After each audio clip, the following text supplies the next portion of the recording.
হচ্ছে, আপনাদের কি কোথাও মনে হচ্ছে পক্ষপাতদুষ্ট আচরণ করছে সিইও দপ্তর বা গোটা কমিশন? এত মানুষের মৃত্যু, যেভাবে এত এত বিএলওদের উপরে প্রেশার হচ্ছে,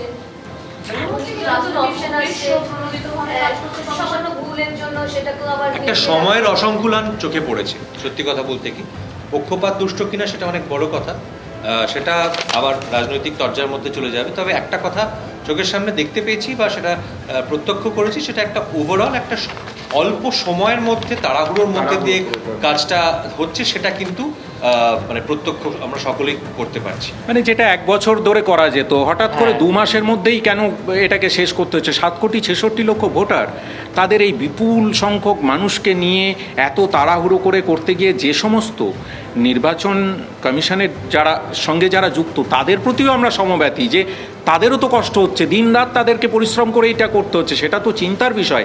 আজকে সেটা করতে গিয়ে তাদের মধ্যে যারা মানসিকভাবে চাপ নিতে পারছেন না, অসুস্থ হয়ে পড়ছেন, এমনকি কিছু লোকজন প্রাণও হারিয়েছেন, এইগুলো তো দুঃখজনক।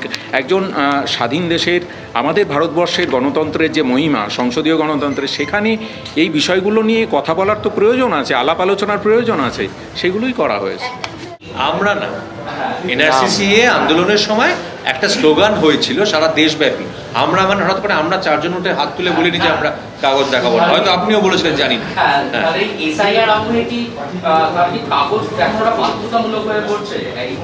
মানে যদি কাউকে ভোট দিতে হয় তাহলে তো সেই কাগজ দেখানোটা তো এখন বাধ্যতামূলকই হয়েছে, এবং সেটা তো শুধু এসআইআর এর ক্ষেত্রে না, সেটা তো বহু সময় থেকে বহু কাগজ দেখানো বাধ্যতামূলক হয়ে পড়ছে আর কি। সেটা সেই সত্যি কথা বলতে কি গত 10-15 বছর ধরে বারবার করে আমরা প্রত্যেকবার শুনেছি যে কিছু না কিছু কাগজ দেখাতে হবে, না দেখালে আমি ব্যাংকের ফ্যাসিলিটি অ্যাভেল করতে পারবো না, আমি নাগরিক থাকবো না, আমি আমার বেসিক কোনো সরকারি জায়গায় কোনো পরিষেবা পাওয়ার জন্য আমাকে বলা হলো একটি বিশেষ জিনিস সেটা করাটা বাধ্যতামূলক। সেটা সবাই মিলে গিয়ে আমরা করলাম লাইন দিয়ে দাঁড়িয়ে, তারপর বলা হলো আরেকটা জিনিস, তারপর আবার বলা হলো না এইটা করতে হবে, সেটা না করলে হবে না, এখন আবার ভোট দিতে গেলে সেটা এসআইআর আপনাকে নাম তুলতে হবে। তো ক্রমাগত আমরা কিছু না কিছু কয়েক বছর অন্তর অন্তর পরীক্ষা দিয়ে যাচ্ছি আর কি, এটা মনে হচ্ছে। বারবার প্রশ্ন হলো অনুপ্রবেশকারী হিসেবে, এখনো পর্যন্ত যা খসড়া তালিকা প্রকাশ পেয়েছে, অনুপ্রবেশকারী হিসেবে কোনো কিছু এখন তথ্য সামনে আসেনি। কিন্তু যারা এখানে ফেস করা হচ্ছে বেশিরভাগ ক্ষেত্রে দেখা যাচ্ছে নাগরিক, এমন নয় যে এখানে ভোটার না, তাদেরই কিন্তু এই ফেসটা করতে হচ্ছে। মানে যারা হয়রানি, অনেকেই বলছে যে হয়রানি শিকার হতে হচ্ছে। পুরো বিষয়টা কিভাবে দেখা হচ্ছে? অনুপ্রবেশকারীদের সরানোর জন্য কি এটা কি পদ্ধতি নাকি? অনুপ্রবেশের সঙ্গে এটার কোনো সম্পর্কই নেই। অনুপ্রবেশ কারা করবে, মানে অনুপ্রবেশকারী কারা আছেন না আছেন, এটা দেখার দায়িত্ব কেন্দ্রের স্বরাষ্ট্র মন্ত্রকের। বারবার একই কথা, এই যে গুলিয়ে দেওয়া, এটাই সমস্যার জায়গা, এটাই হচ্ছে প্রধান সমস্যার জায়গা। অনুপ্রবেশকারী যদি কেউ থেকে থাকেন তাকে ধরার দায়িত্ব হচ্ছে কেন্দ্রীয় স্বরাষ্ট্র মন্ত্রকের, তাকে নাগরিকত্ব দেবেন নাকি তাকে দেশের বাইরে বের করে দেবেন সেটাও তার ক্ষমতা হচ্ছে কেন্দ্রীয় স্বরাষ্ট্র মন্ত্রকের। ভারতের জাতীয় নির্বাচন কমিশন এর সঙ্গে কোনো সম্পর্ক নেই। তারা শুধু দেখবেন ভোটার যারা নাগরিক তাদের ভোটার তালিকায় যাতে নাম ওঠে, মানে বিষয়টা হচ্ছে সমস্ত খারই খারক, সমস্ত খারক খার নয়। সুতরাং নাগরিক কে সেটা তারা ঠিক করবে না, কিন্তু প্রত্যেকটা নাগরিক যাতে ভোট দিতে পারেন সেইটা 325 নম্বর ধারায় অনুচ্ছেদে সংবিধানে লেখা আছে। কেন্দ্রীয় স্বরাষ্ট্রমন্ত্রক আছে তো, একটা দেশ তো শুধু একটা, হ্যাঁ নিশ্চিতভাবে নিশ্চয়ই আছে। রাজ্য যে কোনো রাজ্যের, শুধুমাত্র পশ্চিমবাংলা নয়, সমস্ত রাজ্যেরই আছে।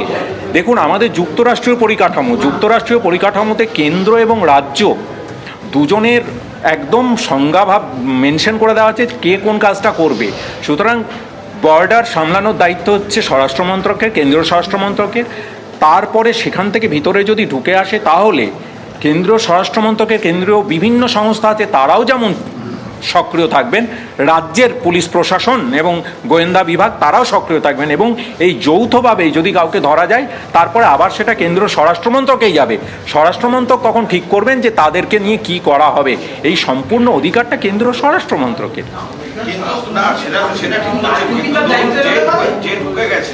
সে ঢুকে গিয়ে তো আধার কার্ডের জন্য অ্যাপ্লাই করছে, আধার কার্ড পেয়ে যাচ্ছে, বার্থ সার্টিফিকেটের জন্য অ্যাপ্লাই করছে, পঞ্চায়েত থেকে বার্থ সার্টিফিকেট পেয়ে যাচ্ছে। এই জায়গাটায় আপনার সেটা কি আপনার মনে হয় যে সেটা, আমি তা বলছি না, আমি বলছি যে এটা কি আপনার শুধু মনে হয় যে কেবলমাত্র স্বরাষ্ট্র মন্ত্রক নাকি রাজ্য সরকার উভয়েরই এর মধ্যে গাফিলতি আছে? না, কেউ নিজের দায়িত্ব কেউ এড়িয়ে যাচ্ছে না, যারা রাজ্য সরকার তাদেরও দায়িত্ব। আমার একটা তার সঙ্গে অনুরোধ- এসআইআর এর ধরুন এসআইআর করে কি এটা আটকানো হ্যাঁ। সম্ভব তাহলে মানে আপনি বলছেন তো আমার বক্তব্যটা হচ্ছে আপনি এটা বলছেন তো এসআইআর করে আটকানো এটা সম্ভব? কার দায়িত্বে এখন আমরা এটা কার দায়িত্ব সেই প্রশ্নে চলে গেছি। ঠিক আছে, চমৎকার। প্রথমত হচ্ছে আগে এটা নিঃশর্ত হয় মেনে নেওয়া যাক যে মানে অনুপ্রবেশকারীর আমার দেশে এসে ভোট দেওয়া উচিত নয়, এটা প্রথম কথা। এটা এটা ধ্রুব সত্য। হ্যাঁ, এবার দ্বিতীয় কথা হচ্ছে যে এটা সামলানোটা কার দায়িত্ব, কেন্দ্রীয় স্বরাষ্ট্র মন্ত্রকের দায়িত্ব না রাজ্যের দায়িত্ব? কারণ এই দরজা আমি আপনি চাইলে চালিয়ে যেতে পারি, আপনার সঙ্গে যেতে পারি, আমি বলতে পারি একটা কথা, আপনি বলবেন একটা কথা, বা দুজনে একমত হতে পারি কিছু ক্ষেত্রে, সেটা অন্য জিনিস। বিষয়টা হচ্ছে আপনার কি মনে হয় যে এসআইআর করে এসআইআর এর দায়িত্ব এটাকে আলাদা করা, ধান কোনটা আর ধান নয় কোনটা, এটা কি জাতীয় নির্বাচন কমিশনের দায়িত্ব এটা করাটা? তার সেটা কি রাইট এজেন্সি? জাতীয় নির্বাচন কমিশন কি সেই বিচারটা করার সঠিক এজেন্সি সাংবিধানিকভাবে? এইখানে হচ্ছে সেটাও যেরকম নয়, কিন্তু এসআইআর করলে তো আপনার আসল জিনিসটা বেরিয়ে যাবে। কিভাবে বেরোবে? এই কারণে কিভাবে বেরোবে? তার ডিটেইলটা তো বেরিয়ে গেছে। আরে বিহারে কত বেরিয়েছে তাহলে বলুন, প্রত্যেকটা রাজ্য হয়েছে আপনি দেখুন তাতে পরিসংখ্যান দিয়ে দেখান যে কত বেরিয়েছে। বেরিয়েছে। না, এই যে 58 লাখ যে এখনই পর্যন্ত ধরা পড়লো, Correct. এটা বেরোলো না। এটা এসআইআর করতে তার মানে অমর্ত্য সেন তার মানে বিদেশি বলতে চাইছেন, তাহলে জয় গোস্বামী বিদেশি বলতে চাইছেন? একবার নয়। তাহলে 58 লাখের মধ্যে যদি অমর্ত্য সেন থাকে কোনো একটা কারণে, বা ধরুন কোনো একজন ট্রান্সজেন্ডার মানুষ থাকে যার নামটা চেঞ্জ হয়ে গেছে গত এতগুলো বছরের মধ্যে, তার মানে তিনি বিদেশি। নামের ভুল হ্যাঁ, আর একজন অনুপ্রবেশকারী, এইটার মধ্যে আপনি বাদ বিচারটা করবেন না, ঠিক? না, না, এবার আপনি বলুন না যে যদি এক সেকেন্ড আপনি আমাকে বলুন যে আপনি ধরুন আপনি দেখলেন যে আমি আপনাকে জিজ্ঞেস করছি এক সেকেন্ড, আপনি যেগুলো পেয়েছেন দাদা, এই আপনাকে আমি আপনি একই যেগুলো কথা জিজ্ঞেস করছি দাদা আপনি যেগুলো পেয়েছেন না সেগুলো পারলে লিখিতভাবে আধিকারিকদের জমা দিন, আমাদেরকে না বলে, বরং সেটা কাজের হবে। দরকার হলে আমরা আপনাকে না, সমর্থন বলতে করবো। পারেন, সমস্যা নেই। এইটা হচ্ছে যে আপনি যেটা বলছেন না, এরপর তো নিশ্চয়ই আবার আসবে, লিস্ট আসবে, এরপর কি আবারও এসে দেখা করবে? দরকার পড়লে নিশ্চয়ই দরকার পড়লে নিশ্চয়ই হবে। আমার হ্যাঁ। বক্তব্য হচ্ছে আপনারা যেটা বলছেন যে কথাটা এই দেখবেন যে 58 লাখ হোক হোয়াট এভার দ্য নাম্বার, সেই নাম্বারটার মধ্যে যে মানুষগুলো বাদ পড়েছে এমন যেন না হয় যে সেই 58 লাখের মধ্যে এমন কিছু মানুষ বাদ পড়লেন যারা যথার্থভাবে ভারতবাসী, আর থেকে গেলেন যারা ভোট দিচ্ছেন যারা লেজিট, তাদের মধ্যে আসলে অনুপ্রবেশকারী রয়ে গেছে। কাজে এইটা বিচার করার কোনো উপায় কিন্তু নেই আসলে। এটা আপনি চাইছেন, আমরাও সেটাই চাইছি। বিহারেও ধরা পড়েনি, হ্যাঁ। বিহারে এখন অব্দি কোথাও 6 জন এটা ধরা SIR এর পড়েছে। প্রক্রিয়াই এত লোক 65 লোকের নাম বাদ গেছিল এখন অব্দি অনুপ্রবেশকারী তথ্য অনুযায়ী। কারণ আবার বলছি, নির্বাচন কমিশন অনুপ্রবেশকারী চিহ্নিত করতে পারেন না, তো তারা কেন্দ্রীয় স্বরাষ্ট্র মন্ত্রকের কাছে তথ্য পাঠিয়েছিলেন। তারা যে তথ্যটা আজ অব্দি এই মুহূর্ত অব্দি যা জেনেছি তাতে 6 জন, তার মধ্যে 6 জনের মধ্যে 3 জন মুসলিম এবং 3 জন হিন্দু, তার মধ্যে একজন মারা গেছেন, তাহলে আছে 5 জন। 65 লক্ষ থেকে 5 জন, ওই 5 জনের জন্যে আজকে সারা বাংলার মানুষ, মানে আমি এবার বাংলায় ফিরে আসি, বিহার নিয়ে আমাদের মাথা ব্যথা নেই এই মুহূর্তে। বাংলায় ওই 5টা লোককে ধরার জন্যে, মানে ধরার কথা নির্বাচন কমিশনের নয়, ধরুন তর্কের খাতিরে ওই 4 বা 5 জন অনুপ্রবেশকারী চিহ্নিত হলেন, তার জন্যে এই কোটি কোটি মানুষ প্রত্যেক দিন হেনস্থার শিকার হবেন। 104 বছরের মানুষ এইভাবে কোলে করে তুলে আনছে, আপনারাই দেখিয়েছেন, আপনাদের থেকেই তো আমরা জানতে পেরেছি।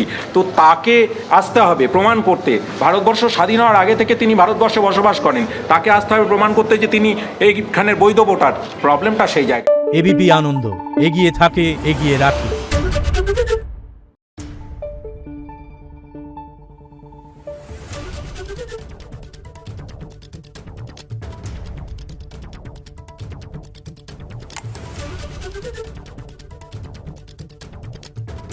Thank you.